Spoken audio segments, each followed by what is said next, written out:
केरला की नर्स निमिषा प्रिया, जिन्हें यमन में सजाए मौत दे दी गई थी और तारीख तय की गई थी 16 जुलाई की, जिस दिन उन्हें फांसी होनी थी। लेकिन अब इस मामले पर एक राहत भरी खबर आई है।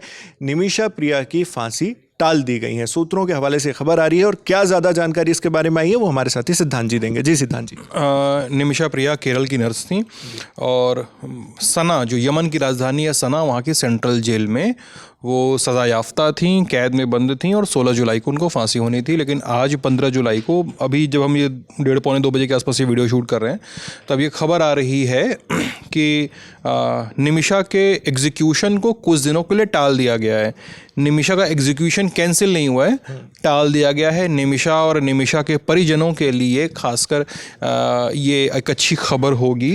अगर मैं बैकग्राउंडर बता सकूं इस फैसले का खासकर, तो ये है कि इंडियन मिशन जो है यमन में, वहाँ पर मौजूद 2 यमनी नागरिकों और एक नेगोशिएटर जिनका नाम है सैमुअल जेरोम भास्करन, इन दोनों के प्रयासों से, इन तीनों लोगों के प्रयासों से मिलके इस कदम पे पहुंचा जा सका है कि एग्जीक्यूशन को कुछ दिनों तक टाल दिया जाए। इसके अलावा बैकग्राउंड तो मोटा मोटी आपको आइडिया होगा नावेद। मैं चाहता हूँ कि दर्शकों को बताइए कि क्या बैकग्राउंड था, फिर हम उस पर एक छोटा क्रिस्प जानकारी का जो गुच्छा है वो दर्शकों तक पहुंचा सकें। जी बिल्कुल सिद्धांत जी, इसमें यहाँ पर सबसे मेन चीज़ जो है वो ये थी कि भारत सरकार लगातार इस चीज़ के लिए प्रयासरत थी कि जो फांसी निमिषा को दी जानी है यमन में, उसे रोका जाए। और ये इस मामले में थी कि उन पर मर्डर के चार्जेस लगे थे। यमन में एक तलाल अब्दू मेहदी करके एक शख्स थे जिनका मर्डर उन्होंने किया था और उसके बाद उनके ऊपर ट्रायल चला। 3 स्तरों पर इस पर जाँच हुई। सबसे पहले कोर्ट ने उन्हें फांसी की सज़ा दी। उसके बाद वहाँ का जो सुप्रीम कोर्ट होता है यमन का, वहाँ पर निमिषा गई, वहां से भी उनकी फांसी की जो सजा थी उसको बरकरार रखा गया। तीसरा जो ऑप्शन उनके पास उपलब्ध था वो था राष्ट्रपति से पार्डन यानी माफी, लेकिन राष्ट्रपति ने भी सजा को मंजूरी दे दी, वहां पर उन्हें माफी नहीं मिली। इसके बाद अलग अलग कोशिशें की जा रही थी जिसके जरिए उन्हें फांसी की सजा से या सजाए मौत से बचाया जा सके।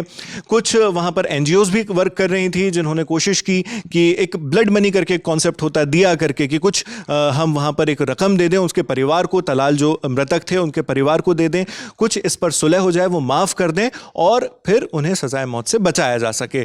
लेकिन इन सभी बातचीत के बीच कुछ भी हल नहीं निकलता और फिर बीच में खबर आ जाती है कि 16 जुलाई की तारीख जो है वो नियत कर दी गई है इन्हें एग्जीक्यूट करने की। और उसके बाद फिर और ज्यादा प्रेशर सरकार के ऊपर भी बढ़ जाता है जी सिद्धांत जी की इसे रोका जाए। सुप्रीम कोर्ट पे भी मामला पहुंचता है जहां 14 जुलाई को यानी सोमवार को इस पर सुनवाई हुई।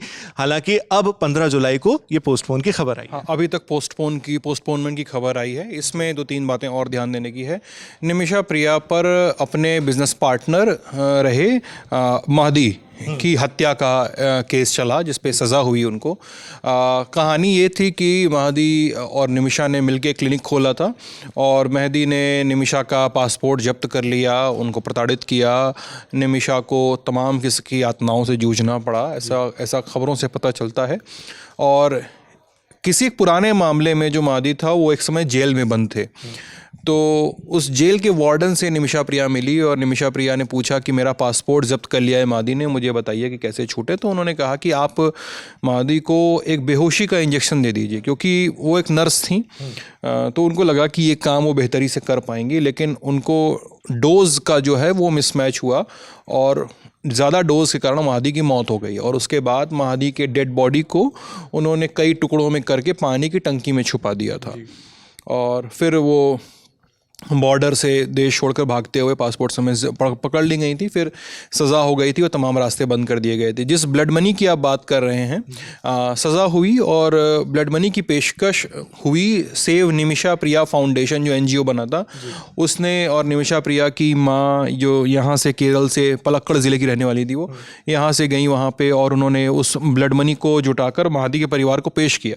लेकिन महदी के परिवार ने मना किया, बोला कि नहीं, ये राशि लेना महदी के सम्मान को चोट पहुंचाना होगा। तो उन्होंने ब्लड मनी को लेने से इनकार कर दिया था।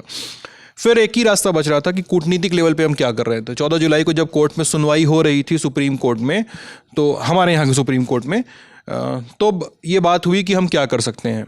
तो लगभग अटॉर्नी जनरल ने ये कहा था कल कोर्ट में कि भारत सरकार अपने लेवल के सारे प्रयास कर रही है और हम और भी ऑप्शंस तलाश रहे हैं। और इसके अलावा एक आज जो सुबह खबर आ रही थी कि भारत सरकार ने आखिरी प्रयास के तौर पे एक सुन्नी समुदाय के सबसे बड़े धर्मगुरु, उनका नाम मुझे देकर ध्यान नहीं आ रहा, ग्रैंड मुफ्ती एपी अबू बकर मुसलियार, ये उनका नाम था। केरला में काफ़ी वो जाने माने हैं और 92 वर्ष उनकी उम्र है, तो आप समझ सकते हैं वहाँ पे अच्छा उनका रुतबा है जी। हाँ, उनसे संपर्क किया। और उसके अलावा यमन में एक रसूखदार परिवार से संपर्क किया गया कि जिनके इंटरवेंशन से निमिषा का जो एग्जीक्यूशन है, जो सजाए मौत दी जानी है, वो टाली जा सके। और उसके अलावा हमें ये नहीं पता कि ये कूटनीतिक जीत है भारत की, या ये बैक चैनल टॉक्स का नतीजा है, या ये निमिषा के परिवार की ओर से किए जा रहे प्रयासों का नतीजा है। लेकिन अभी पोस्टपोनमेंट की खबर आई है, एग्जीक्यूशन को स्टे नहीं किया गया है, एग्जीक्यूशन को कैंसिल नहीं किया गया है अभी तक के ये अपडेट्स हैं नावेद जी। तो अभी तक के इसमें पोस्टपोन की खबर आई है, निमिषा की फांसी पर रोक लगा दी है या नहीं, इस पर कुछ नहीं है, फिलहाल टाला बस गया है।